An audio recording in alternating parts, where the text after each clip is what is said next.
Bapak Ibu peserta dan narasumber seminar hasil pelindungan bahasa yang saya hormati, berikutnya kita akan mulai sesi berikutnya yaitu mengenai revitalisasi bahasa. Namun sebelumnya, apakah suara saya terdengar cukup jelas? Mantap. Jelas. Baik, terima kasih. Izinkan saya menyapa Bapak Ibu terlebih dahulu. Assalamualaikum warahmatullahi wabarakatuh. Waalaikumsalam. Waalaikumsalam. Waalaikumsalam. Selamat siang, salam sejahtera untuk kita semua. Baik, pada sesi kali ini sudah bersama dengan kita para pembahas dan narasumber yang akan menyampaikan mengenai revitalisasi bahasa. Pembahas yang pertama adalah Bapak Syaifuddin Zuhri Harahap dari Balai Bahasa Sumatera Utara. Selamat siang, Bapak. Selamat siang, Ibu. Selamat siang, Pak. Dan pembahas yang kedua adalah Bapak Ferdinandus Pangkul dari Kantor Bahasa Nusa Tenggara Timur. Selamat siang, Bang Pangkul. Selamat siang, Mbak Evi. Ya, apa kabar, Bang? Kabar baik. Oke, dan narasumber kita pada sesi hari ini adalah Bapak Ali Humaydi dari Badan Riset dan Inovasi Nasional. Selamat siang, Bapak Ali. Selamat siang, Bu. Suara saya terdengar Bapak? baik, alhamdulillah. Suara terdengar baik. Baik, terima kasih pada para narasumber dan pembahas yang hari ini telah hadir. Kita akan mulai paparan yang pertama dari Bapak Syaifuddin Zuhri Harahap mengenai revitalisasi bahasa Batak dialek Angkola di Provinsi Sumatera Utara. Waktunya 15 menit ya Bapak ya. Baik, siap. Silakan Bapak untuk memaparkan. Baik, Assalamualaikum warahmatullahi wabarakatuh. Selamat pagi menjelang siang. Waalaikumsalam warahmatullahi wabarakatuh. Buat Ibu moderator, juga kawan-kawan yang lainnya.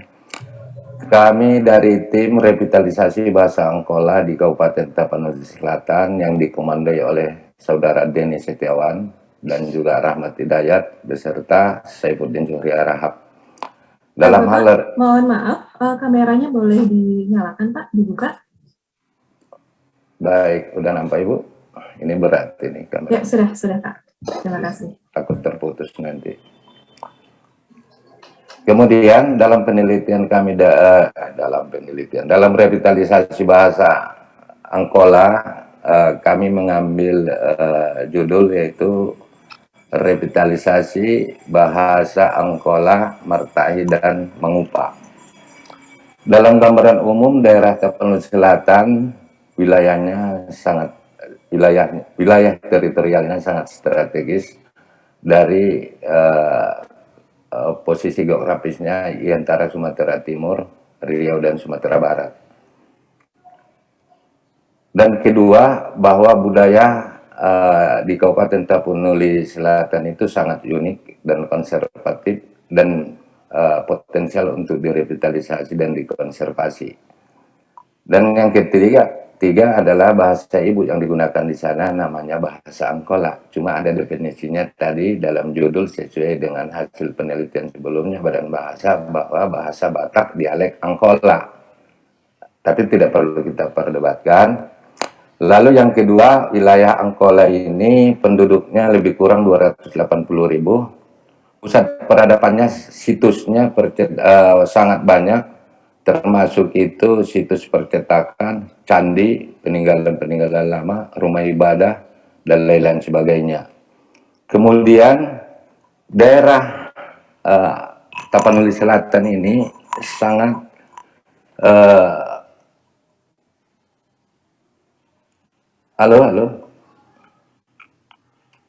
Kemudian daerah Tapanuli Selatan ini dalam bahasa Angkola karakteristik bahasanya mirip dengan bahasa Mandeling dan bahasa Batak. Kemudian kosakatanya dipengaruhi oleh bahasa Arab, India, Belanda, Inggris yang menjadi bahasa Melayu kuno sehingga menjadilah bahasa lokal yaitu bahasa Angkola. Kemudian pahlawan kebahasaan dan sastrawan dari Tapanuli Selatan sangat banyak juga, termasuk itu Charles Adrian van Ophuijsen, masih ingat ejaan kita, ejaan van Ophuijsen berkembang menjadi ejaan yang disempurnakan, baru berkembang lagi terakhir menjadi Fwebi. Lalu Yang terakhir adalah daerah ini merupakan sebuah pemikiran keindonesiaan dalam bentuk terjemahan Arjuna Wiwaha dan juga dalam Sumpah Pemuda yang dipelopori oleh salah satu putra daerah Tapanuli Selatan, yaitu Sanusi Pane. Kemudian selanjutnya, latar belakang penelitian kami ini, etnik Angkola ini mempunyai aksara tersendiri, lebih kurang 24 aksara. Jika dibaca aksara tersebut sangat tertarik secara Latin dan berbeda dengan aksara di Toba maupun di Mandailing. Artinya terjawab sudah bahwa tidaklah sama. Sehingga kesimpulan kami tim untuk mengambil revitalisasi di Sumatera Utara, kami mengarah ke daerah Tapanuli Selatan. Bahasa dan aksara Angkola dahulu dipergunakan menjadi salah satu mata pelajaran di sekolah. Dan itu pada zaman tahun 1970-an, saya masih ingat itu. Bahwa mata pelajaran kita waktu di sekolah itu masih menggunakan impolanihata atau turi-turian dan lain sebagainya. Itu istilah di sana. Sehingga persis seperti revitalisasi yang kami lakukan sekarang. Artinya pertanyaannya patut diduga bahwa bahasa Angkola ini untuk kalangan penutur muda sudah tidak diminati. Artinya itu kalau kita datang ke pasar-pasar itu atau di pusat perbelanjaan, mereka sudah menggunakan bahasa Indonesia, baik itu di sekolah maupun di pergaulan dan juga rumah tangga. Sehingga di sini kami tertarik untuk melakukan revitalisasi di daerah ini. Contoh yang menarik dari segi bahasa, bahwa bahasa Arab seperti khobar tadi kami mengambil judul mertahi dan mengupa, termasuk itu dalam mertahi itu namanya makobar. Kalau makobar itu musyawarah artinya. Tentu pengaruh bahasa Angkola ini sangat banyak dipengaruhi oleh bahasa yang lain, termasuk Arab. Khobar itu artinya berita, menjadi makobar, bercerita. Itu salah satu contoh. Ada lagi yang menarik dalam bentuk bahasa Inggris. Dalam bentuk bahasa Inggris, cost berarti pembiayaan. Kalau di sana ada namanya indekos, berarti indekos dimaksud di sini adalah rumah kos atau ibu kos. Kos di sini, kalau dia ditulis secara Latin menggunakan bahasa Angkola, indekos. Kalau bahasa Inggrisnya indekos. Jadi sangat dipengaruhi oleh bahasa yang lain, termasuk India. Angkola yang disebut dengan etnis Angkola itu ada raja di India, Angkola. Kemudian juga ada pengaruh bahasa Belanda. Sampai sekarang itu masih digunakan di sana. Istilah WEK kalau di daerah kita di perkotaan RT RW, WEK 1, WEK 2, WEK 3 di mana? Tinggal di WEK 3. Itu juga masih banyak fenomena bahasa ini dan itu masih masih melekat untuk daerah Tapanuli Selatan. Lalu tujuannya adalah dalam kegiatan ini adalah merevitalisasi bahasa Angkola untuk mencegah dan mempertahankan bahasa ibu dari kepunahan. Yang pertama, menambah jumlah penutur muda berbahasa daerah Angkola di daerah Tapanuli Selatan. Kemudian, meningkatkan keterampilan generasi muda untuk berbahasa daerahnya. Lalu yang ketiga, tujuan kami adalah untuk menghidupkan ranah penggunaan bahasa itu. Ada ranahnya di keluarga, ada di adat, dan lain sebagainya. Manfaatnya sudah jelas, bertambahnya penutur bahasa daerah generasi muda menggunakan bahasa daerah Angkola. Baik, saya lanjutkan. Ya. Langkah kerja survei kami dan koordinasi antara lain mengumpulkan data awal sebelumnya, lalu mengurus perizinan, terus kemudian kami akan bersosialisasi dengan dinas pendidikan juga pemerintah yang ada di sana. Kemudian dari hasil penelusuran ini sehingga kami membuat dan menentukan atas dasar koordinasi pemerintah daerah itu untuk menentukan model pelatihan apa yang pas dan materi apa pembelajarannya yang cocok untuk daerah Tapanuli Selatan dalam rangka revitalisasi ini. Materi pembelajaran kami ada 9 model, yaitu pertama pokok-pokok pikiran yang ada di sana, tradisi dan budaya. baru Pasahat Sulaun Nagodang, kemudian syair dalam bahasa Angkola, pantun, umpasa, kalimat, dan lain-lain sebagainya. Lalu bentuk pelatihan ini yang pertama pada saat survei itu kami mengadakan uji coba dan pemaparan sekaligus apa yang sudah dimiliki dan mampu anak-anak kita ini berbahasa daerah dalam hal sebuah acara, sehingga kami menemukan bahwa ternyata anak-anak kita ini tidak begitu paham tentang bahasa Angkola itu di dalam sebuah konteks. Sehingga dari hasil pembelajaran ini, materi ini, kami melakukan pelatihan pembelajaran selama 4 bulan, mulai dari bulan April sampai bulan Juni. Kemudian kami lanjutkan selama 4 bulan, tahap kedua kembali lagi untuk melakukan aksi. Di dalam aksi ini tentu harus kami evaluasi sampai di mana anak-anak kita ini mampu memahami tentang revitalisasi bahasa itu yang dilakukan dalam martahi dan mengupah tersebut.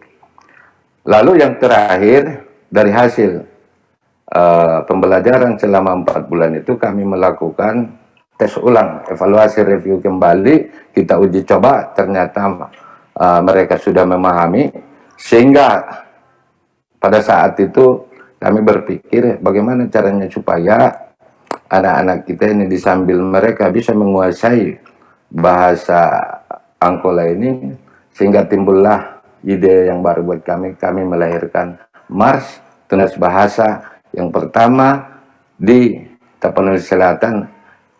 Maknanya adalah, tujuan kami adalah semata-mata untuk mengikat kembali bahwa jangan habis nanti pelatihan ini, habis pelatihan mereka anak-anak ini tidak berminat kembali. Lalu yang terakhir, hasil dari pembinaan kami dalam hal revitalisasi ini, alhamdulillah sudah mencapai dari target yang semula kita targetkan, yaitu proyek revitalisasi bahasa ini terciptalah literasi masyarakat yang tinggi pada kegiatan festival seni dan budaya sejumlah 27 sekolah, masing-masing sekolah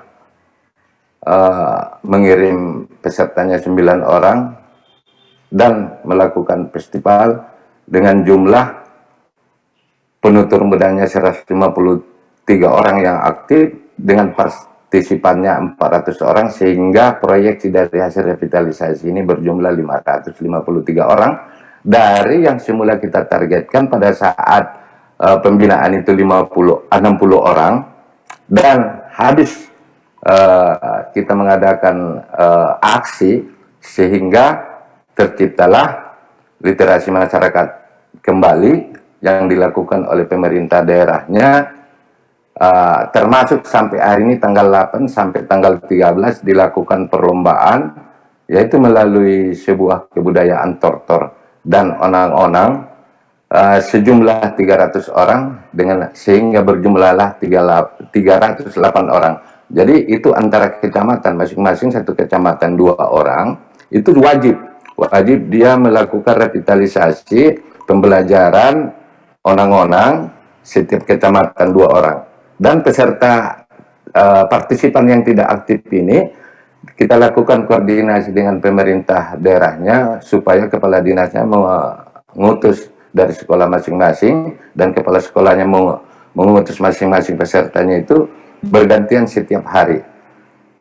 Lalu yang kedua adalah terciptanya produk literasi membaca dan menulis, yaitu kami telah menyusun sebuah pembelajaran tematik martahi dan mangupah itu untuk tingkat usia 15 dan sampai 21 tahun, dan itu sudah kami persiapkan. Kemudian yang terakhir, dari peta terwujudnya pengembangan pelindungan pembinaan bahasa dan sastra melalui revitalisasi ini, yang pertama menguatnya kerjasama lintas sektoral antara Balai Bahasa, Badan Bahasa dengan pemerintah Tapanuli Selatan. Alhamdulillah itu sudah tercipta. Kemudian yang kedua adalah terpeliharanya praktik-praktik berbahasa dan sastra yang tidak berhenti. Artinya bahwa kami dapat aflusan dengan pemerintah daerah ini setelah kami habis melakukan revitalisasi, buktinya mereka sudah melakukan aksi kembali sebanyak 2 kali, sehingga berjumlahlah penutur muda yang terbina lebih kurang 1.000 orang sampai hari ini. Alhamdulillah sekian, karena pemaparan kami di samping itu ada ketua tim kami, Saudara Denny Setiawan. Mohon diberikan contoh kepada para peserta kita seperti apa revitalisasi yang kita gunakan lewat sastranya. Terima kasih Pak Denny. Siap. Ya, silakan Pak Denny, bila ada yang ingin ditambahkan, Pak.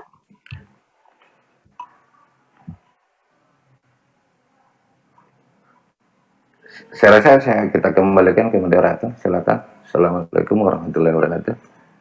Baik, terima kasih Pak Saifuddin untuk pemaparannya. Mungkin nanti bila ada penjelasan tambahan bisa diberikan setelah selesai para narasumber dan pembahas selesai menyampaikan materinya ya. Berikutnya kita akan mendengarkan paparan dari Bapak Ferdinandus Pangko mengenai revitalisasi bahasa Reta, upaya menahan laju kepunahan bahasa daerah. Silakan Bapak Pangko. Baik, terima kasih kepada Mbak Evi. Selamat siang, salam sejahtera. Assalamualaikum warahmatullahi wabarakatuh. Waalaikumsalam warahmatullahi wabarakatuh. Izinkan saya membawakan paparan mengenai revitalisasi bahasa Reta di Kabupaten Alor. Izin share screen ya Mbak ya. Silakan Pak. Baik, Bapak Ibu sekalian, mungkin paparan saya tidak selengkap dan sebanyak yang punya Pak tim pertama tadi yang di Medan, Sumatera Utara. Adapun revitalisasi bahasa Reta ini kami lakukan bersama Ibu Evi yang sekarang ini menjadi moderator, dan juga bersama Bang Moses dari Badan Bahasa. Berbicara tentang Alor, kita ketahui bahwa di sana banyak suku bahasa dan juga alam yang begitu indah. Jumlah bahasa daerah di NTT menurut peta bahasa Badan Bahasa adalah 72, dan itu sekitar 30 atau 40%-nya itu disumbangkan dari bahasa-bahasa yang ada di Kabupaten Alor. Termasuk yang sudah kami kantor bahasa lakukan adalah bagaimana mencoba membuat kosakata sederhana bahasa Reta Indonesia tahun 2019 yang lalu. Ini adalah yang di gambar keempat ini adalah Pulau Ternate. Tentang bahasa Reta sendiri, Bapak Ibu sekalian, bahasa Reta ini hidup di 2 tempat atau di 2 pulau. Yang pertama adalah di Pulau Pura, tepatnya di Desa Ternate Selatan. Itu tim dari Badan Bahasa pernah melakukan kajian vitalitas di sana tahun 2015 di Desa Pura Selatan. Itu jumlah penuturnya hanya 700-an orang pada saat itu. Ya mungkin saat ini sudah bertambah sekitar 800-an. Lalu kemudian di tempat yang kedua yaitu di Desa Ternate Selatan di Pulau Ternate. Itu berdasarkan data yang saya lihat sendiri waktu koordinasi dan juga pementasan di sana, itu terdapat 900-an penutur. Nah, memang ini data-data ini adalah data-data yang kami ambil dari jumlah desa, dan ini mungkin tidak ideal kalau kita misalnya mengatakan bahwa 900-an dan 700-an ini adalah jumlah penutur bahasa Reta, karena kualitasnya seperti apa atau tingkat pemahaman mereka terhadap bahasa Reta seperti apa itu belum kita lihat lebih jauh begitu. Lalu pendokumentasi tentang bahasa Reta masih sangat terbatas sekali, karena kalau kita melihat Alor ini atau Indonesia secara keseluruhan dari ujung barat ke timur di barat itu bahasanya sedikit, makin ke timur makin banyak. Tapi di sisi lain makin ke timur makin banyak, tapi penuturnya makin sedikit. Nah, di Alor sendiri soal tingkatan jumlah penutur dari masing-masing bahasa, ada beberapa bahasa-bahasa yang cukup banyak dalam ukuran Alor, kategori Alor ya. Itu bahasa Adang, bahasa Kabola, bahasa Abui, dan juga bahasa Klon. Nah, sementara bahasa Reta ini adalah termasuk bahasa yang jumlah penuturnya sangat sedikit sekali. Itu termasuk bahasa Kafoa, bahasa Hamap, lalu juga ada bahasa Kaira, bahasa Sar, dan kemudian ada beberapa yang sudah dikategorikan sudah punah, begitu, termasuk bahasa Beilel yang ada di desa Probur Utara. Lalu bahasa Reta ini juga termasuk dalam rumpun dia Trans New Guinea, atau beberapa ahli mengatakan Trans New Papua, atau boleh kita katakan yang masuk dalam ras Melanesia, begitu. Lalu landasan kenapa dilakukan revitalisasi adalah berdasarkan kajian vitalitas yang dilakukan oleh tim Badan pada tahun 2015 itu, yaitu di 2 titik itu, di Desa Pura Selatan, di Pulau Pura, dan di Desa Ternate Selatan, di Pulau Ternate. Kalau secara topografi, kalau di Desa Pura Selatan itu memang masih cukup stabil, walaupun satu sisi terancam mengalami kemunduran karena jumlah penduduknya sangat tidak bisa diinikan begitu.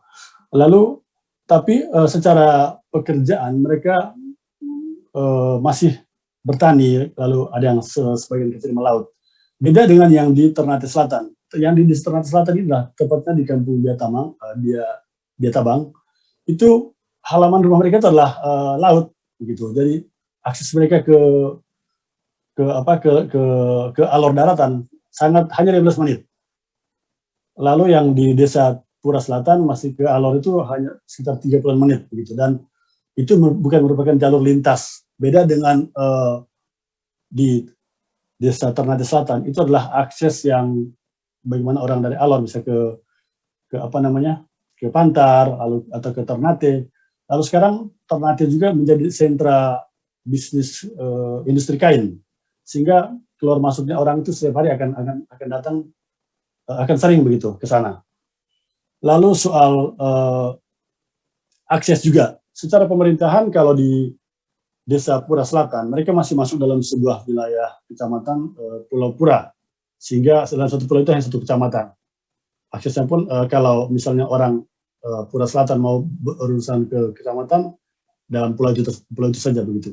Tapi kalau di Desa Ternate, mereka masuk dalam kecamatan Alor Barat Laut, sehingga kalaupun mereka ada urusan di kecamatan, mereka harus nyebrang, harus ke daratan, ke Kokar, yang menjadi wilayah kecamatan dari Desa Ternate Selatan ini. Kemudian hal-hal lain yang kita lihat di Alor adalah yang kami lihat di Alor dengan bahasa yang begitu banyak. Memang bahasa Indonesia menjadi satu-satunya bahasa yang bahasa pemersatu begitu. Bahasa yang dipakai oleh siapa-siapa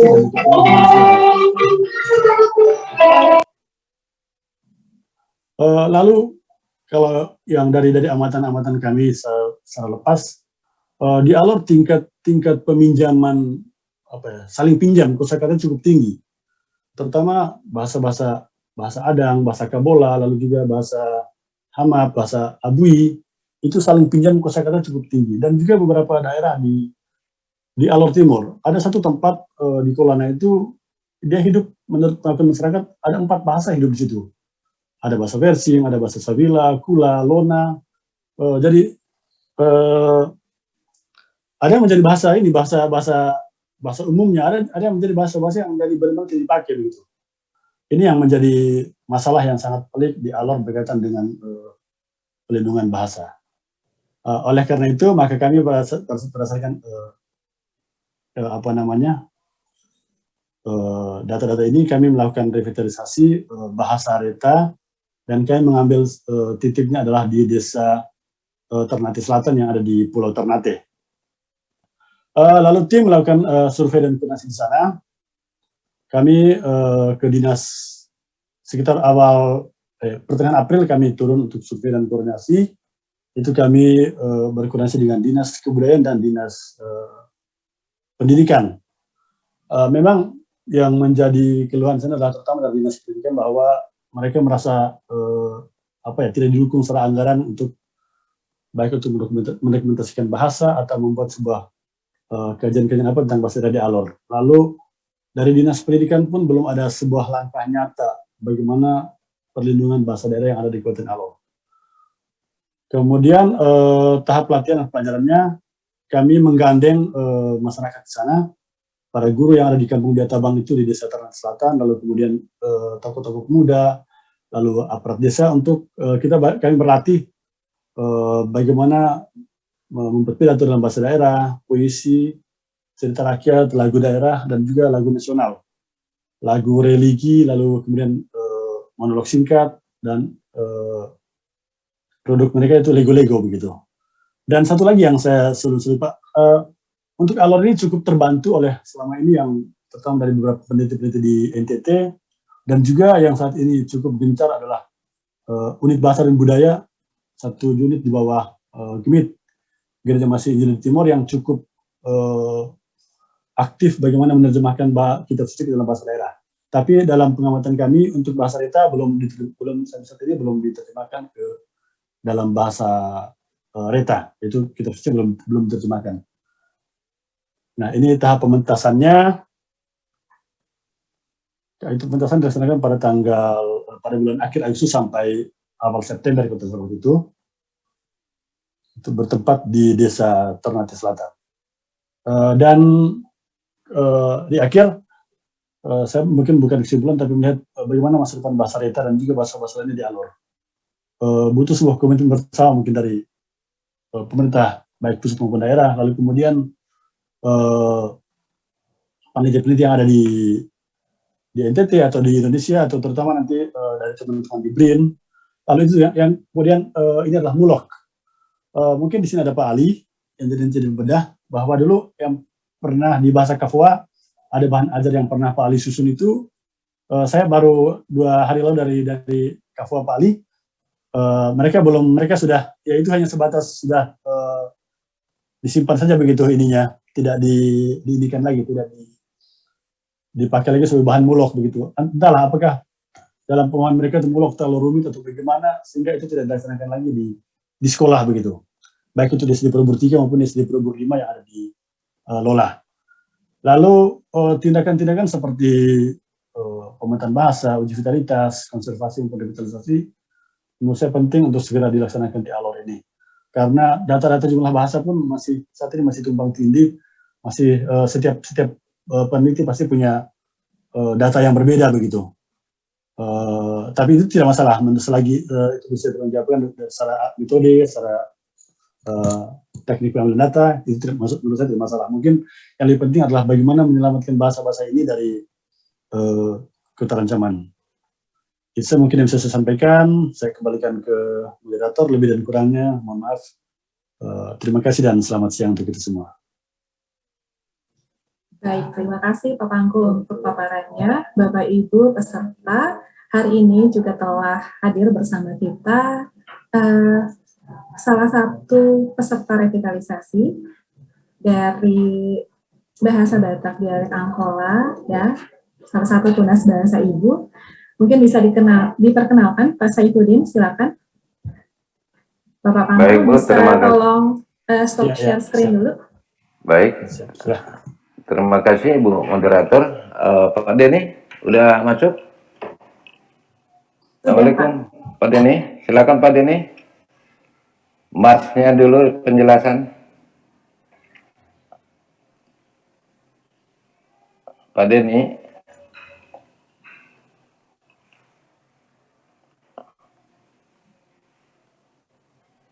Lanjut lagi lah sama beliau terpental. Ya. Mas Denny ada pertanyaan, tolong penjelasan bagaimana lahirnya Mars Tunas Bahasa kita ini. Oh ya, Mars Tunas Bahasa itu memang lahir di Tapanuli di saat saya dan tim menyaksikan bagaimana semangat teman-teman di Tapanuli Selatan, termasuk Bang Suri Muda sebagai sesepuh dan setua Porkala ya, sebagai komunitas yang juga begitu produktif berkarya, membuat lagu-lagu berbahasa Angkola. Sehingga di situ pun saya tertantang dengan semangat anak-anak, semangat Bang Suri Muda dan tim di Porkala juga begitu semangat. Jadi lahirlah Tunas Bahasa Ibu di Tapanuli Selatan yang dibawakan pertama kali atau kali pertama itu di Tapanuli Selatan. Kemudian dibawakan juga di Provinsi Kendari, Sulawesi Tenggara, dan juga dibawakan di Papua oleh teman-teman Tunas Bahasa Ibu di sana. Tentu dengan penyesuaian-penyesuaian untuk tempatnya ya. Itu Bang Arahan. Iya, Ya, kembali ke sebagai bukti moderator. internasi saya juga belajar soal pantun sedikit, jadi saya bawakan sedikit ini pantunnya. Oh bayo pasaribu bayo harah, nak suang doon songon siala, Artinya, parjalo au mangido maaf, molo adong hatana salah. Sama halnya dengan lagu yang mungkin populer yang kita dengarkan. iya. Molo adong salah, marangna huram papahe nami. Alamak. Saya anjumaan aman nami. Gitu. Iya. Bang Ara, habis ini juga Tunas Bahasa Ibu dari Tapanuli Selatan mungkin akan sedikit membawakan kutipannya. Mohon waktu sedikit, 1 atau 2 menit boleh Mbak Evi ya? Baik, boleh. Namanya siapa Bapak di peserta sini sebagai partisipan? Namanya siapa ya? Setia, Mara Setia. Ade Setia, Setia. Ade Setia, Setia. silakan masuk Setia. Ada Pak. Siap. Siapa? Ah, boleh. Sebentar kami pin dulu ya, adik Setia ya. Belakang menurut psikol. Ini pin. Sampai tuh sini. Ayo, Ade Setia. Assalamualaikum warahmatullahi wabarakatuh. Waalaikumsalam. Waalaikumsalam. Perlaho-laho halak di bulan puasa. Alhamdulillah. Nama itu kesarullah. Sagala puji tutuhat tanamar puaso. Salawat do salap tujung-jungat Rasulullah. Tuban lak-lak madahamu tubas sikoru. Tubuan anak kamu tubuan boru. Lak-lak mon diginjak pitu. Sikoru di golom-golom. Tubuan anak kamu 10 pitu. Tubuan boru 10 hono. Marsigor madasongonutte. Martangga songalatu. Maringgit hamu maruse-use. Martinahan na gumalaso. Malos mada dingin-dingin. Naubanot tubulu payung. Horas ton di madingin. Sayur matua bulung. Utte sundeh di parsabolas. Nagadisot tu sibuhuan. Sudah magolo hitam. Jala dapat berkat siat Tuhan.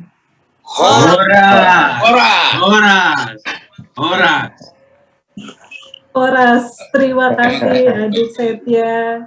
Artinya kalau boleh tahu itu tentang apa ya? Baik, saya jelaskan. Begini, adik Setia ini kan masih siswa kelas 1 kalau tidak salah ya, SMP ya. Jadi beliau ini dalam hal pergaulan sehari-hari di lapangan itu kita amati waktu itu. Pertama kita begitu cara turunnya, melihat tempat permainan anak-anak ini. Dan mereka cenderung memang menggunakan handphone. Dan setelah kita lihat, kita ajak jajan, makan, minum, mereka malah berbahasa Indonesia ke kita. Jadi definisinya saat itu kami berasumsi setiap orang yang datang orang baru, apalagi turun dari mobil, itu langsung disambut dengan bahasa Indonesia. Setelah itu kita lihat mereka saat bermain, mereka juga masih menggunakan bahasa Indonesia. Lalu kita tanya bahasa daerah, bisa, tapi tidak sebaik yang kita harapkan. Lalu kita ajarilah Setia ini dengan kawan-kawannya, kita kumpulkan untuk berlatih menggunakan bahasa daerah dalam bentuk pantun, syair, umpasa, sekaligus itu dipakai dia untuk mengungkapkan sesuatu di bidang adat. Adat itu kita pilihlah sesuai dengan keputusan kita waktu itu, martahi. Martahi itu artinya musyawarah. Musyawarah besar dia. Lalu kemudian mengupah. Mengupah ini adalah satu bentuk media kebudayaan dalam hal perkawinan. Kalau kita misalkan menikah, mengadakan pesta, terakhir kita kan kalau di daerah Tapanuli Selatan itu paling dominan dia itu nasihat. Biasanya orang-orang Sumatera Utara kalau sudah masuk Tapanuli Selatan, biasanya mereka mengatakan bosan di Tapanuli Selatan kalau bertemu dengan masyarakat di sana itu, apalagi yang sifatnya pesta atau horja kalau bahasa daerahnya itu, selalu dibumbui dengan nasihat-nasihat. Filosofinya kami mengambil pada saat itu bahwa daerah Tapanuli Selatan ini identik dengan nasihat. Nasihat itu disampaikan dengan berupa puisi, pantun, dan sebagainya. Atas dasar metode nasihat ini, metode bimbingan di keluarga maupun di masyarakatnya, bahwa anak-anak Tapanuli Selatan ini ya tidak kalah saing juga dengan daerah yang lain. Artinya mampu bersaing di dunia di kalangan nasional. Contohnya kita melahirkan tadi sebuah pemikiran ide keindonesiaan kita dalam rangka mewujudkan NKRI kita, kan ada putra terbaik kita, Sanusi Pane kan, yaitu pada saat di poin ketiga menyebutkan kalau memang belum lahir bahasa itu, bangsanya sudah ada, wilayahnya sudah ada. Lalu pada saat itu perdebatan dengan Jamaluddin, kalau begitu, kalau memang belum ada bahasanya, lahirkan bahasa itu, yaitu bahasa Indonesia. Sehingga kita menjunjung. Saya rasa itu semua kita udah paham itu. Itulah kira-kira sejarah dari anak ini, dan beliau sudah mampu. Mungkin Satya masih ada di Zoom? Ya, nanti mungkin bisa dilanjutkan lagi. Ya. Terima kasih Adik Satya untuk penampilan yang sangat menarik. Namun sebelumnya kita akan mendengarkan dulu paparan narasumber dari Bapak Ali Humaidi dari Badan Riset Inovasi Nasional. Silakan Bapak untuk menyampaikan paparan Bapak. Bapak, mohon maaf, mungkin kameranya boleh diturunkan sedikit biar terlihat lebih jelas. Ya, silakan Pak. Ya. Saya izin share screen ya, Pak. Silakan Pak.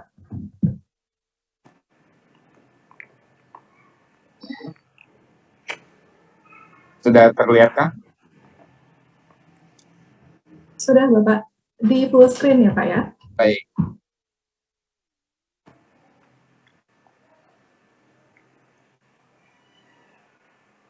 Bismillahirrahmanirrahim. Assalamualaikum warahmatullahi wabarakatuh.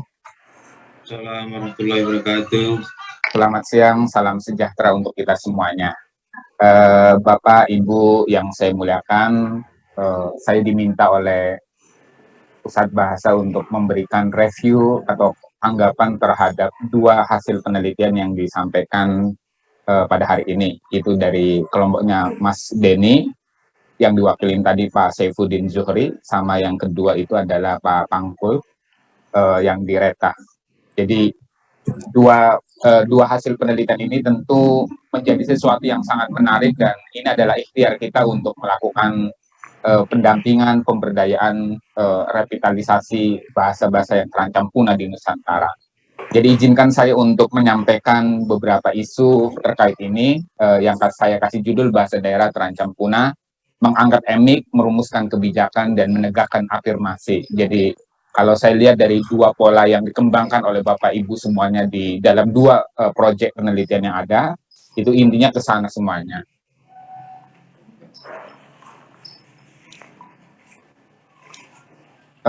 Saya dari Badan Riset dan Inovasi Nasional. Terima kasih kepada Ibu Kepala Pusat Bahasa Kemendikbud, para peneliti dan peserta lainnya. Urun rembuk revitalisasi dan pemajuan bahasa terancam punahnya. Jadi saya sebenarnya ingin Bapak Ibu semuanya dan kita semuanya memahami dulu proses yang benar dari sebuah revitalisasi dan pendampingan. Walaupun sebenarnya sudah banyak teori-teori kebahasaan ya, misalnya salabang, kemudian pendokumentasian dan sebagainya, itu sudah banyak.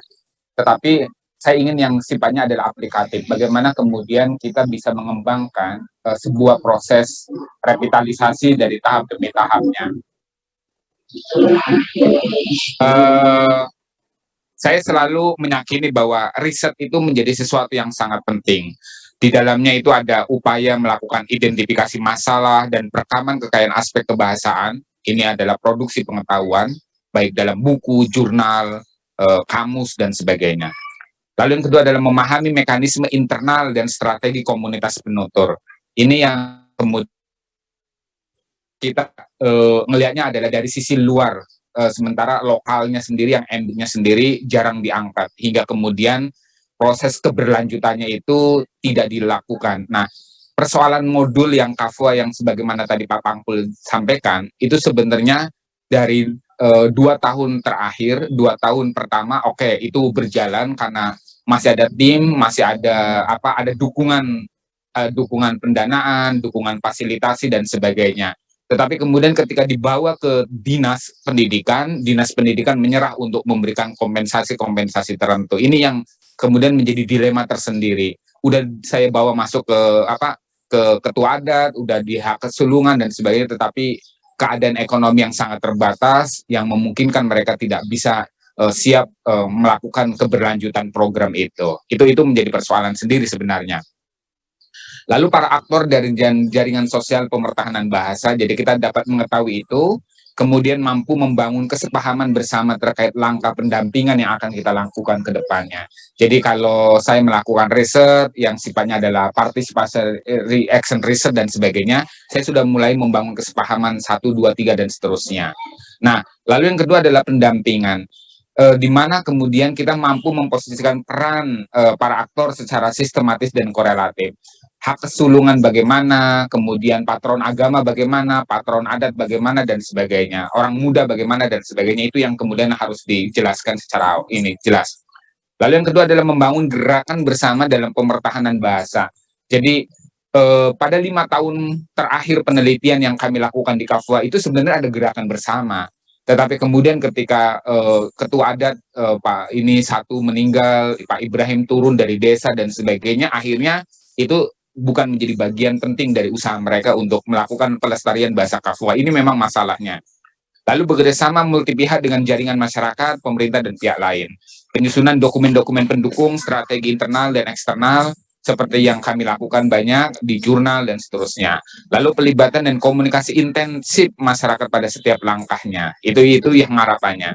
Nah, pemberdayaan dan revitalisasi itu, kemudian yang ketiga adalah pemberdayaan dan revitalisasi, adalah upaya mengaktualisasikan hasil temuan ke dalam kehidupan masyarakat sesuai ranah dan targetnya, kemudian menerjemahkan hasil riset dan dampingan ke dalam rumusan kebijakan dan model pemertahanan bahasa yang dianggap selaras dengan perspektif emik, advokasi dan implementasi kebijakan dan model. Jadi kalau kita mau, dulu saya membangun model pengelolaan bahasa yang terancam punah berbasiskan pada patron adat dan sebagainya, itu hanya mampu bertahan 2-3 tahunan, tapi kemudian setelah itu lepas dari itu karena tidak ada pendampingan dari pamong budaya, pamong bahasa yang ada di wilayah-wilayah sekitar itu. Nah, lalu evaluasi proses sebagai bahan masukan ke pemerintah dan masyarakat, menjaga keberlanjutan program atau aktivitas pemertahanan bahasa setelah proses itu dari riset dan pendampingan selesai dan sebagainya. Nah, ini yang kemudian saya akan melihatnya bahwa apa yang dilakukan oleh teman-teman di Angkola mungkin baru tahap pendampingan, jadi belum sampai kemudian pada persoalan pemberdayaan dan revitalisasi. Karena sebenarnya poin utamanya adalah kemudian keberlanjutan. Nanti bagaimana kemudian adik-adik tadi yang membacakan beberapa pepatah, pepantun, pidato dan sebagainya itu terus menularkan yang lain dan dianya juga tetap bertahan hingga masa yang akan datang. Itu menjadi hal yang penting. Nah, 3 pengancam bahasa dan budaya daerah ini yang sebagaimana yang banyaklah definisi kasus-kasus yang bisa diberikan, kasus Nigeria, kasus macam-macam itu banyak itu kan. Tetap pada 3 itu adalah kekuatan formal, itu bahasa nasional, penutur lokal tunduk untuk menggunakan bahasa nasional dalam berbagai ranah kehidupan, kemudian keberadaan bahasa daerah lain sekitar entitas bahasa daerahnya. Jadi bagaimana kemudian Reta dikepung oleh Kafwa, Abuy, Kelon, dan sebagainya, itu menjadi persoalan tersendiri. Lalu adanya permasalahan internal para penutur di wilayah penuturnya, perkawinan campuran, kurangnya kepercayaan diri, dan ketidakmauan karena beberapa sebab. Bahasa daerah akan terancam jika bahasa daerah tidak lagi digunakan sebagai media utama pendidikan dan perawatan anak, atau terjadi pelarangan penggunaan bahasa daerah pada pergaulan sosial harian di rumah dan di sekolah. Bahkan oleh Skutnap dan Kangas itu menyebutnya sebagai genosida linguistik. Nah, apakah kemudian 3 aspek pengancam bahasa Reta atau Angkola di atas ada dan terekam dalam penelitian ini? Saya melihatnya sebenarnya belum terjelaskan dari slide-slide yang diterima oleh saya. Jika ada, kemudian bisa dijelaskan masing-masingnya secara valid dan mendalam. Lalu strategi revitalisasi dan pemajuannya itu kami bagi menjadi 2. Pertama adalah strategi internal yang bisa diamati di lapangan. Itu mencakup adalah strategi pelestarian sistem nilai masyarakat seperti kearifan lokal, misalnya adanya kewajiban penggunaan bahasa daerah dalam ranah adat, adanya kuasa 12 hak kesulungan seperti yang terlihat di KAFOA, kemudian di masyarakat NTT pada umumnya. Lalu posisi bapak berkuasa tetapi ibu adalah penghormatan yang harus kemudian sebenarnya ditransmisikan ke bahasan KAFWA-nya, ke bahasan daerahnya dan sebagainya. Lalu sistem sosial pendukung. Lalu strategi kaderisasi, pola penyampaian dan pengasuhan itu menjadi bagian yang penting. Strategi belajar berbudaya bisa melalui keterlibatan langsung atau proses mengingat, baik pelibatan anak dan anggota masyarakat lain dalam kegiatan adat dan siklus kehidupan yang kental penggunaan bahasa daerah. Nah, kalau saya khawatir kalau ritual adatnya hilang, maka bahasa daerahnya pun hilang. Itu yang kemudian menjadi permasalahan. Nah, ritual adat di beberapa daerah hilang karena looting, karena pembid'ahan.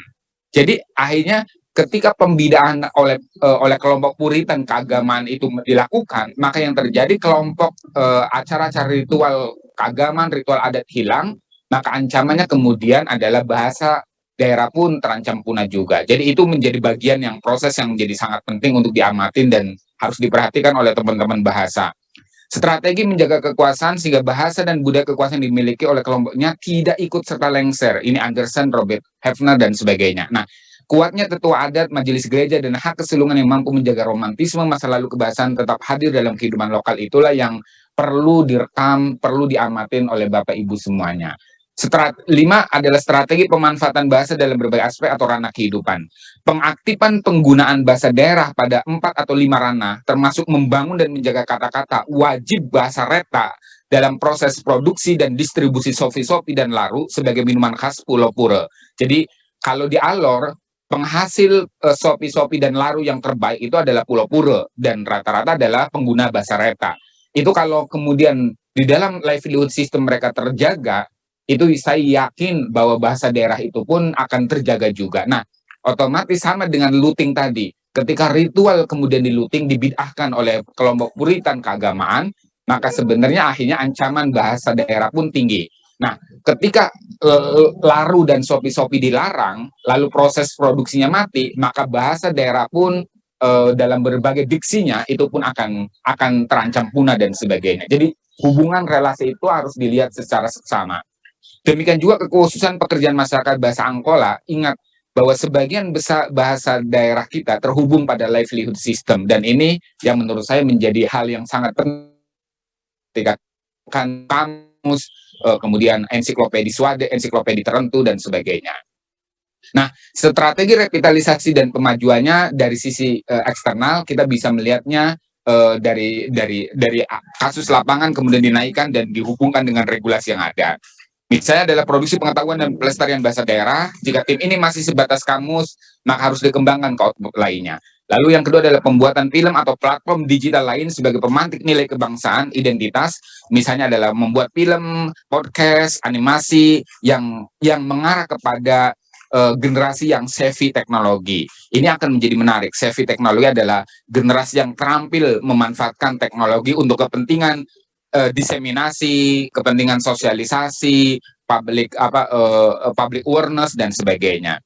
Lalu perumusan dan penyusunan modul bahan ajar lokal setempat itu seperti yang kami lakukan. Pembuatan modul bahan ajar skenario rekayasa sosial berbahasa daerah pun seperti yang kami lakukan dulu dan sebagainya. Lalu advokasi lahirnya kebijakan, model dan strategi kebijakan, termasuk kalau kemudian nanti yang Angkola maupun Reta tetap berkembang, tetap ingin dilanjutkan, maka perlu ada mekanisme, cara, metode, atau model yang bisa dikembangkan di dalam proses pendampingan dukungan multi pihak. Baik itu mau menggunakan triple helix, quadruple helix, dan pentahelix, ataupun hexahelix, yang 6 pihak. Lalu penguatan berbahasa dalam ranah internal, memberi bantuan fasilitasi sosial dengan syarat penggunaan bahasa daerah. Jadi ini hampir sama modelnya seperti kita wajib vaksin KTP misalnya. Nah, kemungkinan model-model seperti ini yang masalah vaksin yang kemarin diterapkan di dalam model penggunaan bahasa daerah itu akan menjadi sesuatu yang menarik.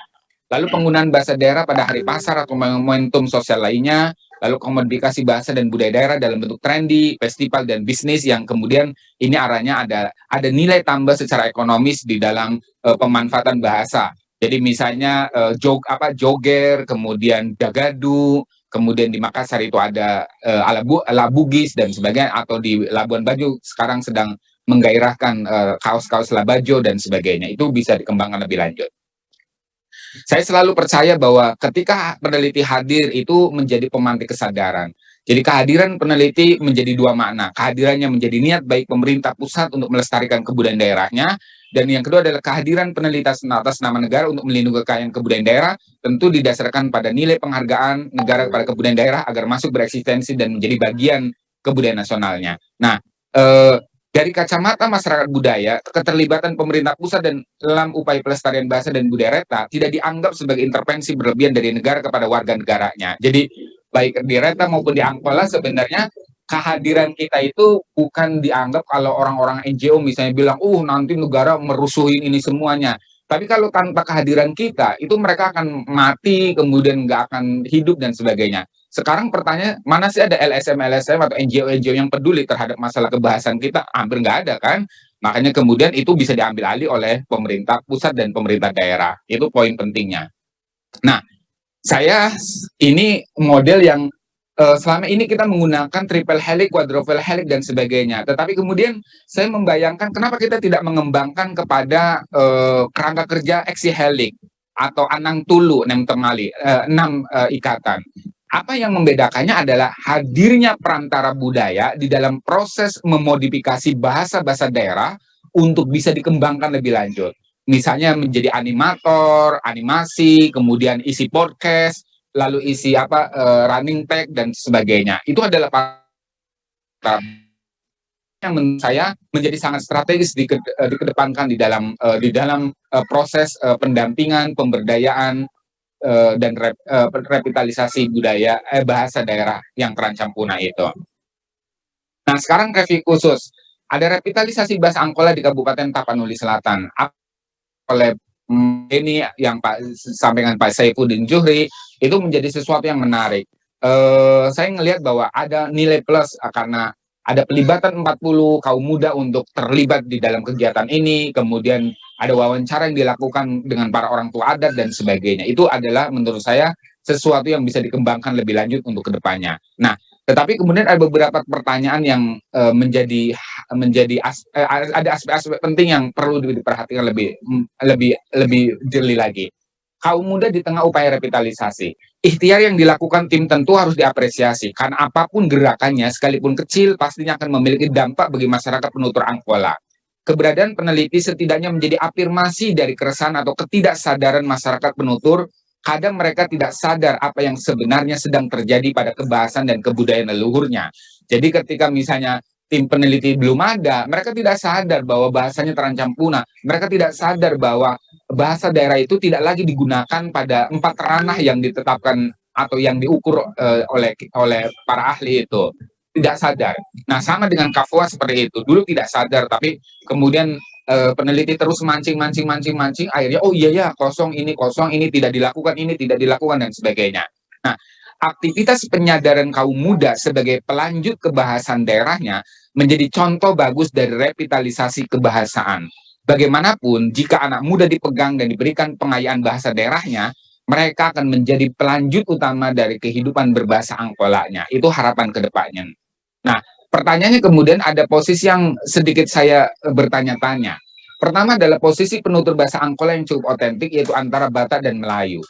Tadi yang disuarakan oleh Ade tadi yang pakai baju pramuka, itu sebenarnya menurut saya kayak saya pernah mendengar kata-kata itu ketika saya ada di Aceh itu, ketika saya ada di Gayo Luas itu loh. Jadi kayak ada kemiripan yang nyaris sama antara Minang, kemudian Melayu, kemudian Batak dan sebagainya, itu kayak bercampur baur. Nah, ini menjadi sesuatu kalau kemudian perdebatannya apakah dia bahasa atau dialek, itu menurut saya harus diselesaikan dulu di dalam tim ini, harus diselesaikan dulu.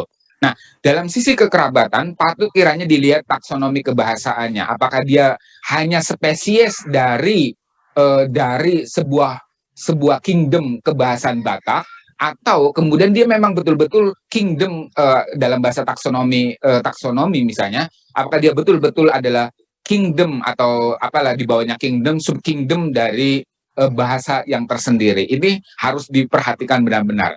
Lalu yang kedua, kepemilikan aksara. Apakah hal ini telah teruji, kebenaran dan tingkat keberterimaannya dengan para penutur Angkolanya?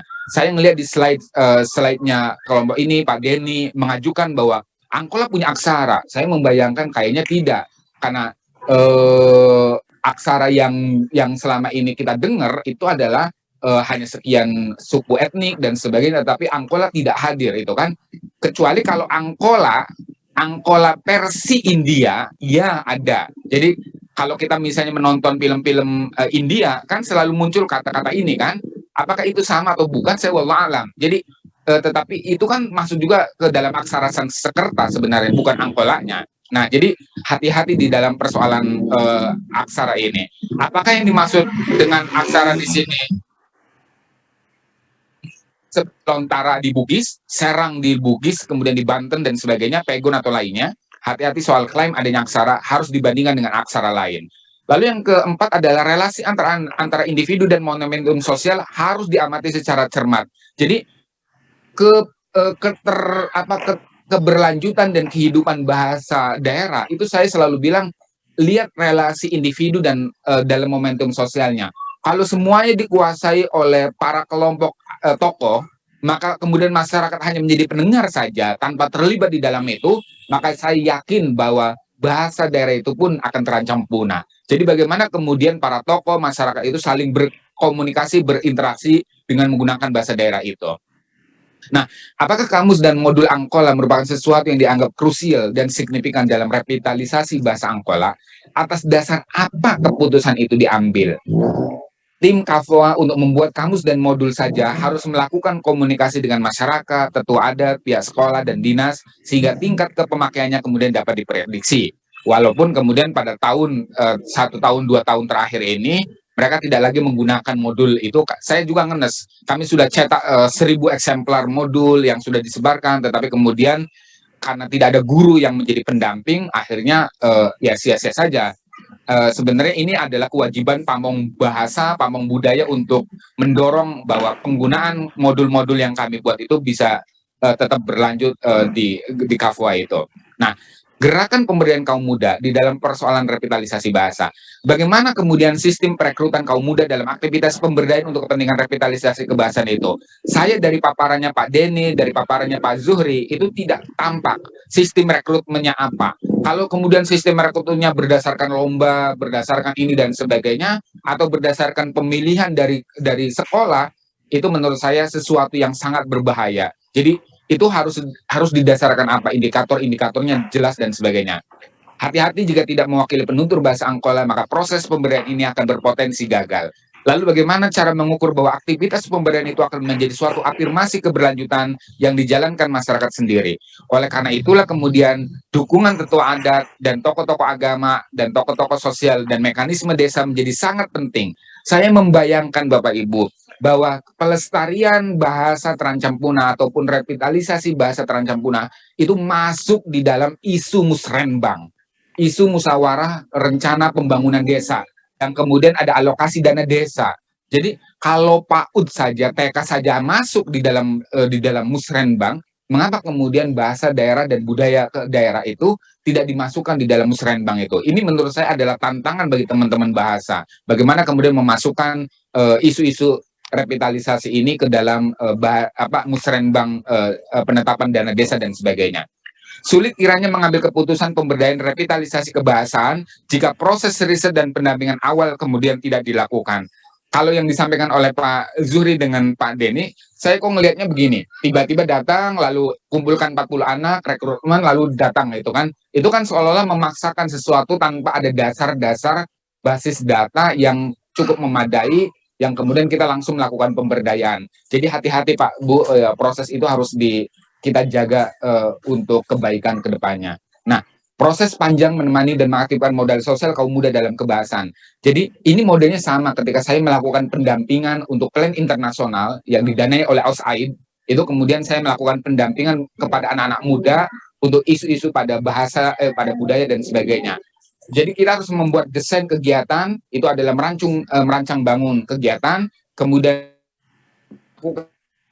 adalah identifikasi isu, aktor, dan lokasi kegiatan, kemudian melakukan penguatan cara pandang dalam fokus dampingan, lingkungan sosial dan regulasi, kemudian pendampingan dan pemberdayaan itu adalah transmisi ilmu dan keterampilan, memantik minat dan kesadaran jiwa dalam penguasaan dan transmisi bahasa, kemudian advokasi dan tindak lanjut adalah menyertainya dengan tanggung jawab sosial, penggerak sosial soal bahasa dan budaya. Jadi bagaimanapun kemudian kita memanfaatkan 5 modal yang ada. Modal fisik, modal finansial, modal manusia, modal sosial, dan modal alam yang saling berkontribusi antara satu dengan lainnya. Nah, permasalahannya kemudian seperti ini Pak Bu. Jadi bagaimana kita melakukan identifikasi, kemudian melakukan desain, eksperimen, proyeksi, dan prediksi. Yang harapannya kemudian kita bisa menghasilkan bagaimana strategi memantik jiwa dan praktek kaum muda dalam pelestarian, revitalisasi, dan pemajuan bahasa. Modelnya adalah model komunikasi yang efektif kepentingan kaum muda, peran kaum muda dalam revitalisasi bahasa Angkola dan ataupun Reta dan sebagainya. Saya kira itu overview yang bisa saya hadirkan untuk yang Angkola. Sekarang adalah yang bahasa daerah Reta. Ini jadi kan karena saya lama di NTT, kemudian saya mengenal banyak selain Kafwa, ada Abuy, ada Kelon, ada Hamap dan sebagainya. Jadi ada beberapa potret yang bisa dikembangkan.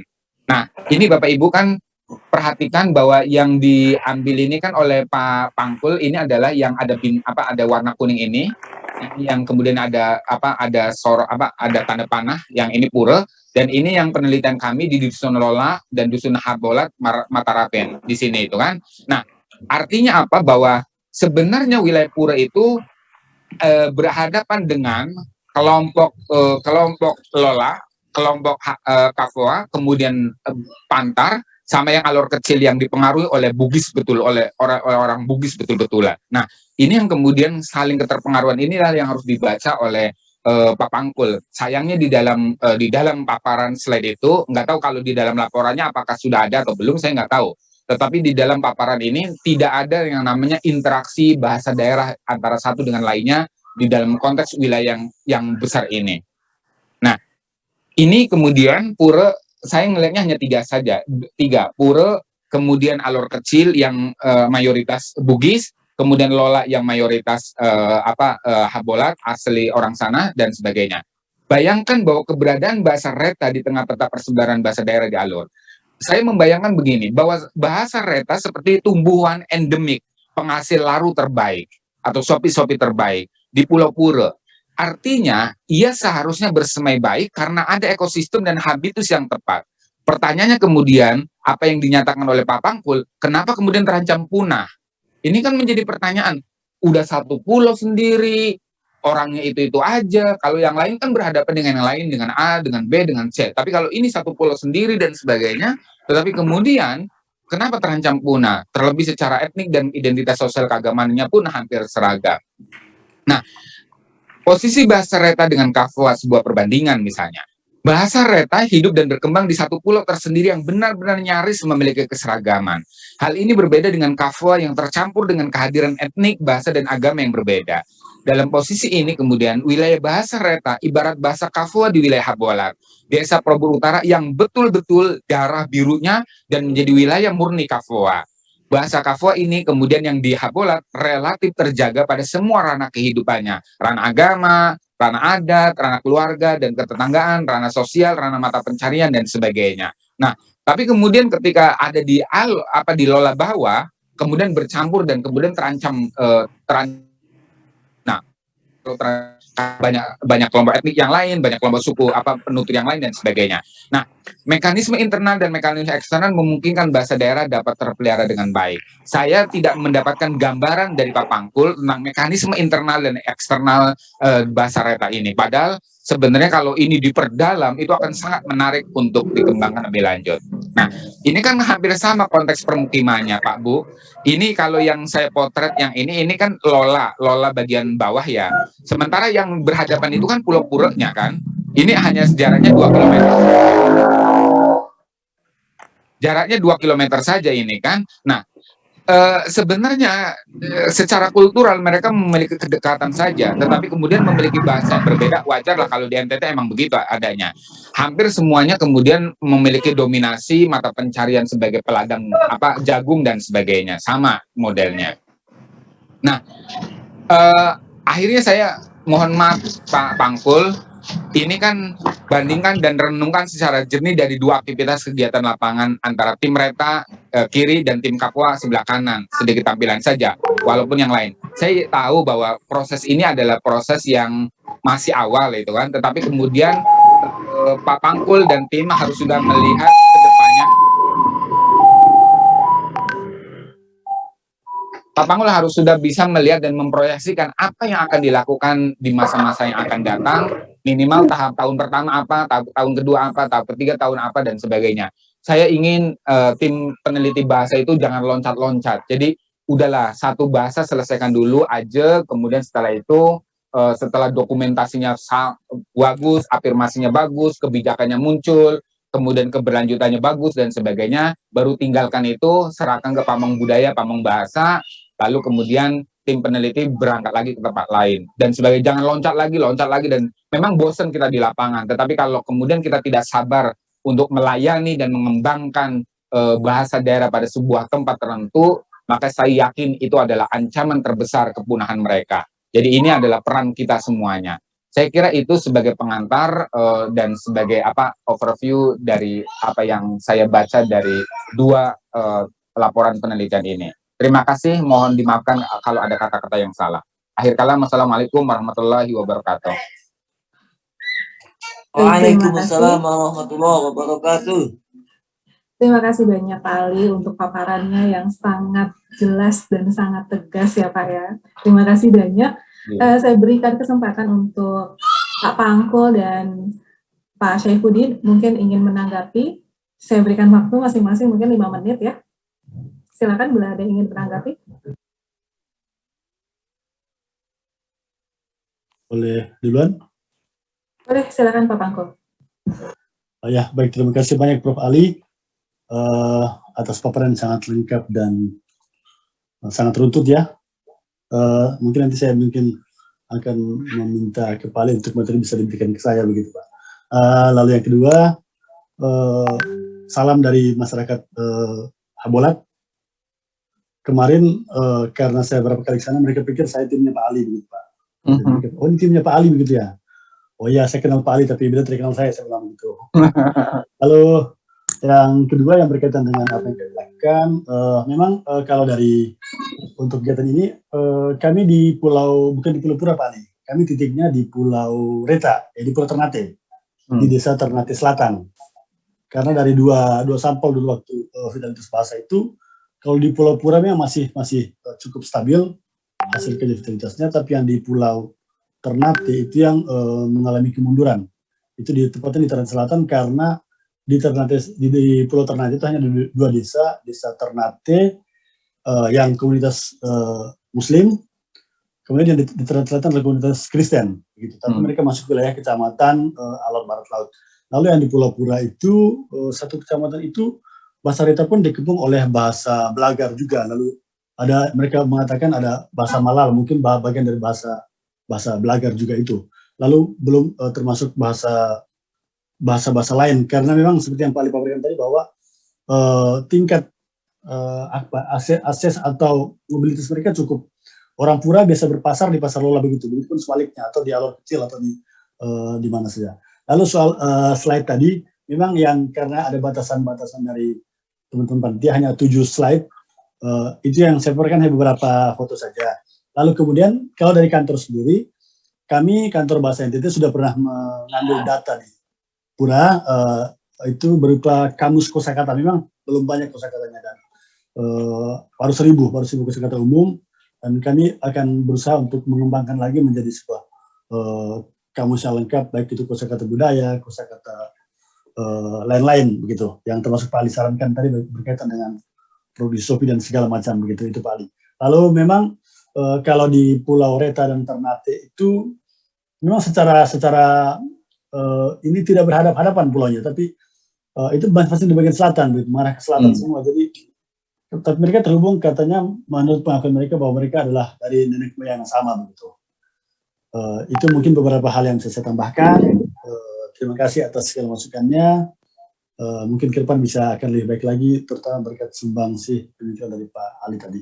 Terima kasih, saya kembalikan. Baik, sama-sama Pak. Ya, baik. Terima kasih Pak Pangko. Silakan Pak Saifuddin untuk memberikan tanggapan. Baik, terima kasih. Assalamualaikum. Yang pertama untuk menanggapi apa yang disampaikan oleh pembahas kita tadi, ini nampaknya udah saya duga ini dari awal. Begitu banyaknya tadi penjelasan itu, memang di dalam slide itu sangat sederhana dan ringkas, itu pun sudah melanggar aturan dari Pak Satwiko ini. Harusnya 7 lembar, 7 slide aja, saya buat 11, itu pun beliau udah keberatan kan gitu, tidak ada masalah. Yang pertama masalah metode perekrutan ini untuk sementara memang waktu itu sangat pertimbangan yang sangat alot buat kami itu. Intinya kira-kira yang pertama waktu itu kami mengambil perwakilan, itu sistem dia perekrutannya. Baru yang kedua minat si anak. Lalu atas dasar pertimbangan ini akan kami sesuaikan dengan kebijakan Badan Bahasa. Kalau kebijakan Badan Bahasa yang semula berdasarkan pemetaan, Tapanuli Selatan itu tidak termasuk bagian dari revitalisasi. Lalu apa konsep perlu saya paparkan pada saat itu? Oh tidak, kalau hanya berdasarkan pemetaan bahwa kelompok Batak itu dikelompokkan termasuk Angkola, Mandailing, Karo, Simalungun dan lain sebagainya. Itu kan berdasarkan pemetaan kita. Lalu yang kedua, sehingga timbullah pada saat itu kami berkeinginan untuk Angkola. Lalu yang kedua, dasar perekrutannya adalah hasil keputusan tokoh adat. Kami kumpulkan waktu itu sejumlah lebih kurang 7 orang berdiskusi, ditambah dengan Dinas Kebudayaan dan juga langsung dengan Bupati. Lalu yang ketiga, atas keputusan sekolah. Keputusan sekolah, siapa kira-kira yang layak dia diutus untuk menjadi peserta. Lalu yang keempat, berdasarkan pengamatan kami tadi di lapangan. Lalu kriteria ini sehingga perekrutan itu untuk sementara karena sifatnya masih stimulus, belum sampai ke yang disebutkan oleh pembahas kita tadi itu stimulus, inilah yang kami ambil. Kenapa? Tapi kami tetap berdasarkan kriteria adat. Ada sesuatu bahasa, tolong digarisbawahi. Angkola itu mempunyai karakteristik bahasa yang tidak sembarangan. Mungkin di daerah yang lain juga ada, di provinsi lain juga ada. Ada sesuatu bahasa yang sifatnya bahasa adat yang tidak boleh diucapkan oleh orang lain, sekalipun dia orang Angkola. Jadi ini kan udah meluas dia jadinya nantinya, sehingga diambillah berdasarkan kebudayaannya, faktornya itu kalau di sana itu ada namanya Mora Kahanggi Anak Boru, posisi masyarakatnya. Jadi utusan-utusan inilah yang diambil untuk didudukan menjadi media bahasanya, yaitu tadi martaji itu, sehingga tercapailah kegiatan revitalisasi itu. Kemudian masalah model memang kami ambil dari segi budaya, yaitu martahi dan mangupa, karena ini kami anggap pada saat itu lebih banyak memancing minat anak-anak kita ini. Lalu ada lagi pertanyaan yang mengancam, jelas sangat mengancam. Yang pertama, kita pada saat survei itu, kita di lapangan itu, yang termasuk yang pertama dari segi produk. Kita ke pusat-pusat pasar itu sudah banyak menggunakan bahasa Indonesia atau malah bahasa Inggris. Produk-produk yang di sana, baik itu tenunan, baik itu kopiah, baju, kaos, dan lain-lain sebagainya. Lalu muatan lokal yang berkalian dengan muatan lokal tahun 70-an dulu ada namanya uturi-turian, sekarang nggak ada lagi. Sehingga disitulah kami terpancing sekaligus revitalisasi sekaligus membuat satu produk tematik ataupun muatan lokal. Di situ kami terpancing itu saat itu. Kebetulan ada tokoh adat di Tapanuli Selatan namanya Pak Suri Muda. Beliau ini berkecimpung di Porkala, lembaga adat. Beliaulah sebagai mediator dan sekaligus inspirator di dalam hal kegiatan ini termasuk produk-produk ini. Lalu yang berikutnya adalah masalah pelibatan atau sebagai government dari kegiatan ini adalah LSM. LSM kami libatkan juga. Lalu pertanyaan berikutnya masalah relasi antara individu dengan masyarakat di sana itu ya memang kalau saya bilang dia terbatas tidak, tapi terbatas. Besar dia tapi kecil tapi sangat besar. Artinya melihat topografi dari Tapanuli Selatan ini kan dijepit Aceh, baru Sumatera Barat, Riau dan Sumatera Timur. Di sini sebenarnya letaknya persoalan ini. Sehingga ada katanya tadi mirip di Aceh, memang benar. Pernah kami itu meneliti bahwa kopiah kami yang ada di Angkola itu sama dengan di Aceh. Lalu kami tanya, hanya masalah warna aja. Kalau motif dengan bentuknya mereka di sana agak lebih besar. Ini persoalan panjang. Ini penelitian bidang yang lain. Saya rasa tidak terlalu panjang lebar saya jelaskan. Lah, yang kemudian masalah kamus, memang benar kita ada kamus bahasa Mandailing. Waktu itu beberapa tahun yang lalu, 4 tahun yang lalu, saya sendiri pelakunya satu orang, juga didampingi oleh kawan-kawan kita yang lain, termasuk Pak Anhar Udin Utasu di bagian analis kata. Saat itu kami kumpulkan baru sekitar 15.000. Saya bilang, coba kita cocokkan dengan kosakata yang ada ini dengan bahasa Melayu, Aceh dan lain sebagainya. Memang bervariasi, sangat tertarik lagi untuk kajian berikutnya. Lalu modul-modul ini kita buat melalui sekolah supaya mengikat tadi sesuai dengan metode perekrutan tadi itu sehingga berlanjut. Jadi kami sudah menduga jangan habis nanti acara revitalisasi bulan kedua ini udah padam lagi. Ternyata kami bisa membuktikan di lapangan 1.000 orang lebih yang sudah ditindaklanjuti oleh pemerintah daerah, dinas pendidikan dan pemdanya itu untuk melakukan kegiatan revitalisasi. Tapi dalam bentuk apa? Bisa lewat budaya, bisa lewat bidang keagamaan. Yang paling potensial untuk mengikat anak-anak kita ini, kalau di sana itu kan melekat dengan adat pestanya itu, budayanya itu horja namanya pesta besar.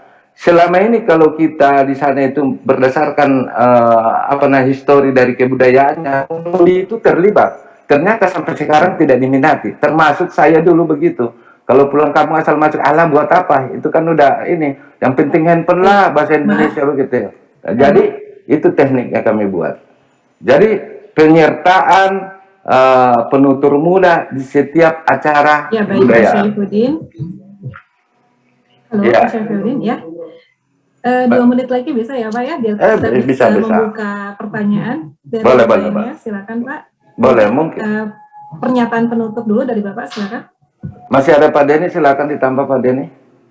Mungkin nanti dulu ya Pak ya. Atau kita buka ruang pertanyaan dulu Pak ya. Boleh.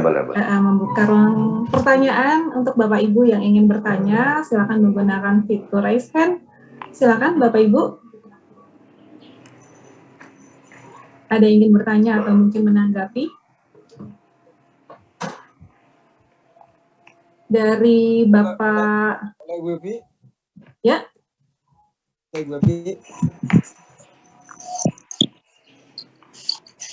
Yang sudah mengangkat tangan ini ada Bapak Jeremy Baluk. Silakan Bapak, mohon singkat saja Pak ya pertanyaannya supaya nanti bisa berbagi pertanyaan dengan yang lain.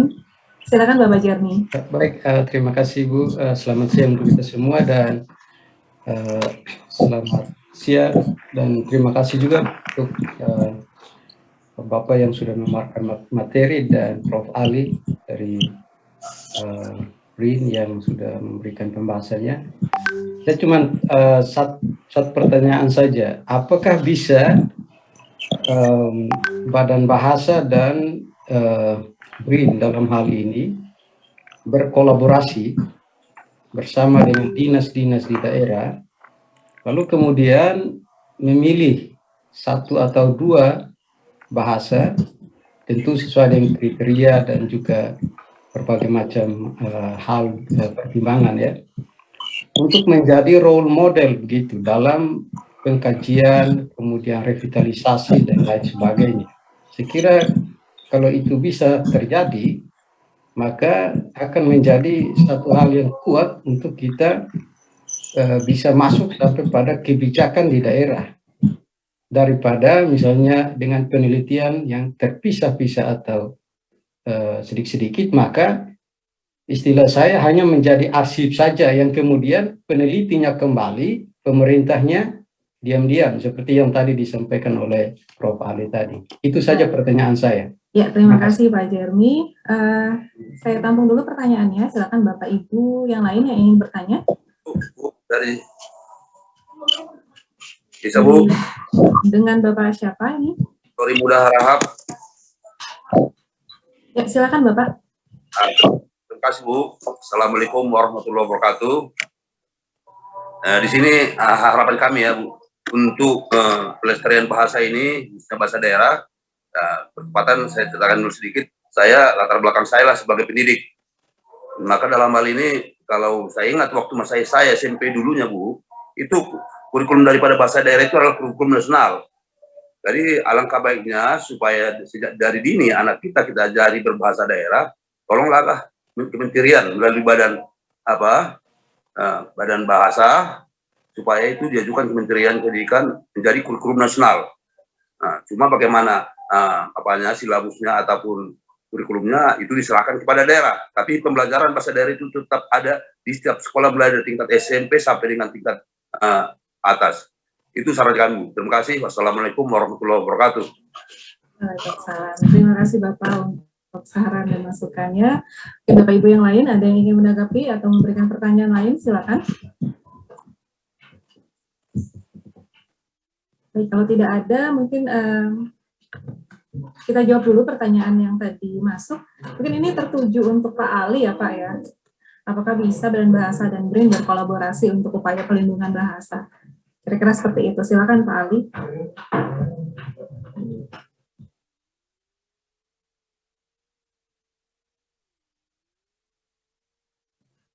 Silakan dinyalakan pelantangnya Pak, masih di-unmute.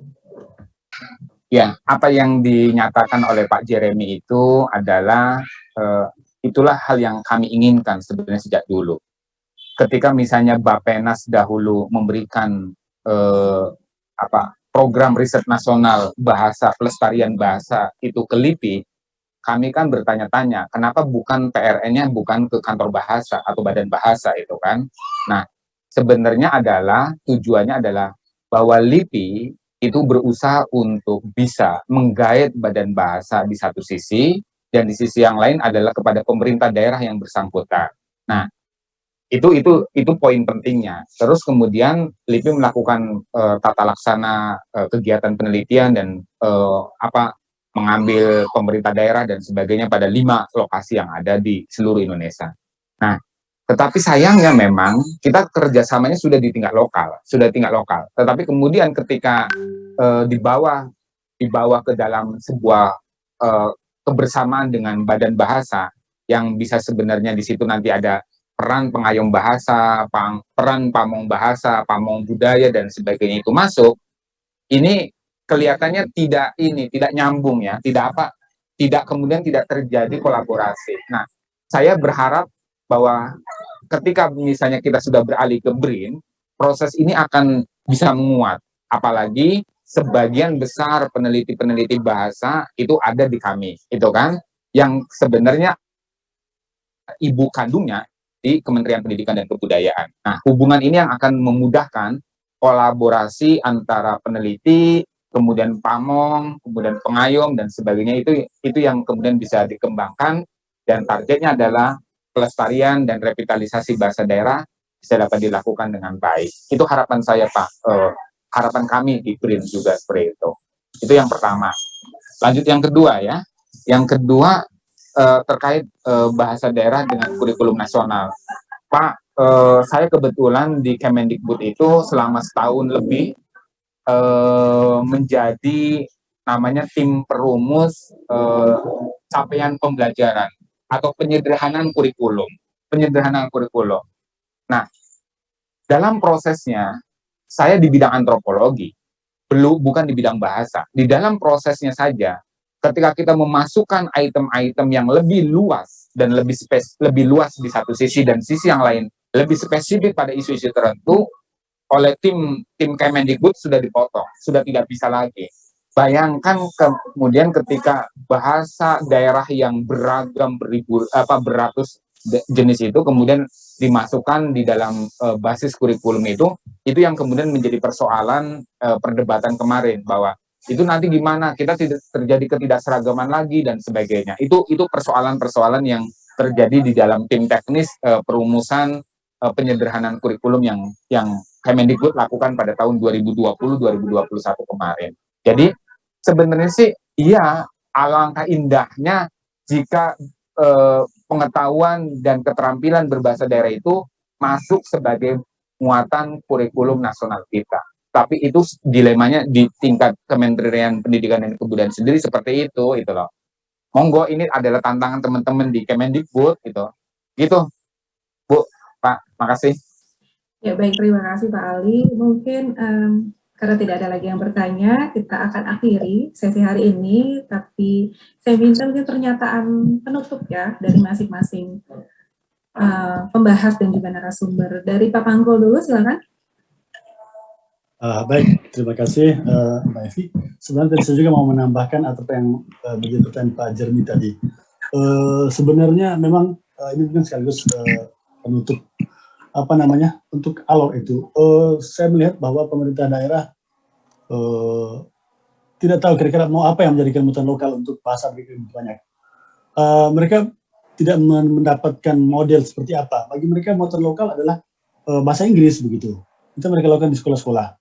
Lalu soal bahasa yang begitu banyak, mungkin benar apa yang disampaikan Pak Ali dan Pak Jeremy juga perlu membagi peran gitu. Jadi BRIN bersama mungkin para peneliti baik itu yang di kementerian maupun di luar itu fokus ke bagaimana dari sisi mikronya, lingkup mikro. Lalu kemudian mungkin nanti ke depan Badan Bahasa akan bagian revitalisasi dan sebagainya, sehingga ada keberlanjutan di situ. Terutama bahasa-bahasa di alur ini untuk diketahui bahwa bahasa yang penuturnya di bawah 1000 itu cukup banyak, dan ini hanya menunggu waktu untuk punah, jujur, karena teknologi dan media sosial itu cukup sangat berperan dalam mengantar kepunahan bahasa itu. Oleh karena itu, di samping pola atau model politik daerah yang bahwa bahasa itu bukan sesuatu yang bagus, sesuatu yang baik untuk dipertahankan oleh bahasa daerah, dalam model alor itu sebenarnya suatu menjadi aset yang sangat berharga, karena ada lagi gencar-gencarnya wisata, itu mungkin bisa dikolaborasikan dengan budaya, yaitu bahasa dan adat istiadat mereka begitu. Jadi tapi yang kenyataan di lapangan adalah di alor budaya tersendiri dan pariwisatanya jalan sendiri. Jadi itu mungkin menjadi PR untuk kita semua, bagaimana kira-kira ke depan upaya perlindungan bahasa, terutama dalam konsep bahasa di alor. Mungkin terima kasih kepada Prof. Ali dan Bapak Ibu yang lain. Mohon maaf apabila ada kekurangan. Terima kasih, selamat siang untuk semua. Ya, baik, terima kasih Pak Pangkul. Silakan Pak Saifuddin, mungkin pernyataan penutup. Baik, terima kasih. Assalamualaikum. menanggapi pembicaraan baik itu dari kawan-kawan, juga Prof. Ali, juga Pak Jeremy tadi. Saya sangat tertarik masukan itu. Cuma kami untuk sementara waktu mengambil kebijakan. Yang pertama, kami memperkuat kerjasama dengan Pemda. Itu dulu yang pertama, dan kami berhasil. Yang tadinya semula tidak ada di sana rumah kebudayaan, insya Allah 2022 Pak Bupati membangun besar-besaran rumah kebudayaan ini berikut museumnya. Yang kedua, memperkuat kerjasama dengan tokoh budaya, termasuk yang bertanya tadi Pak Sori Muda. Beliau sebagai inisiator di daerah itu, beliau siap untuk kebahasaan, pembinaan terhadap generasi muda ini. Yang kemudian, yang ketiga, kerjasama lintas sektoral antara Balai Bahasa dengan Badan Bahasa, juga pemerintah daerahnya. Persoalan di anggaran selalu. Ini jawaban ini tidak sekali dua kali di daerah lain, juga di timur pun seperti itu, ujungnya ke anggaran. Lalu bagaimana mensiasati ini? Kami punya LSM yang sifatnya kemasyarakatan untuk menjembatani ini dengan cara kecil-kecilan, terpaksa Pak Prof, dengan cara kecil-kecilan supaya kegiatan ini tetap berlangsung. Kemudian dengan metode politik regional secara kebahasaan kami buat pola itu, sehingga tergiringlah kegiatan-kegiatan itu di daerah, sehinggalah untuk melahirkan konsep-konsep baru dalam hal revitalisasi. Terima kasih. Assalamualaikum. Baik, terima kasih Pak Saifuddin. Silakan Pak Ali untuk pernyataan penutup. Ya, terima kasih Bu. Saya selalu membayangkan bahwa bahasa daerah itu adalah kita yang Indonesia. Ketika kita sendiri kemudian melupakannya, berarti kita sendiri sebenarnya secara paksa mencerabut kekayaan diri kita. Itu yang menjadi masalah kita yang sekarang ini. Saya selalu bilang dan berusaha untuk hadirkanlah dan jagalah bahasa daerah itu, baik dengan riset, pendampingan, dan pemberdayaan secara maksimal. Libatkanlah semua kekuatan yang kita miliki untuk mengarahkan agar bahasa daerah itu bisa hidup dengan baik. Nah, salah satu cara selain penyadaran dan regulasi dengan pemerintah daerah yang dihasilkan dari pemerintah daerah, dengan saya mempelajari banyak hal, kasus Kafwa, kasus Hamap, Abui, dan sebagainya, adalah sebenarnya selain regulasi dan pendampingan itu, adalah upaya memodifikasi bahasa dan budaya daerah untuk kepentingan kesejahteraan masyarakat. Saya melihat bahwa kasus ketidakberlanjutan masyarakat Kafwa yang kemudian menghentikan program-program berbahasa Kafwa adalah karena mereka tidak merasakan manfaatnya secara ekonomi terkait pelestarian bahasa dan budaya daerah itu.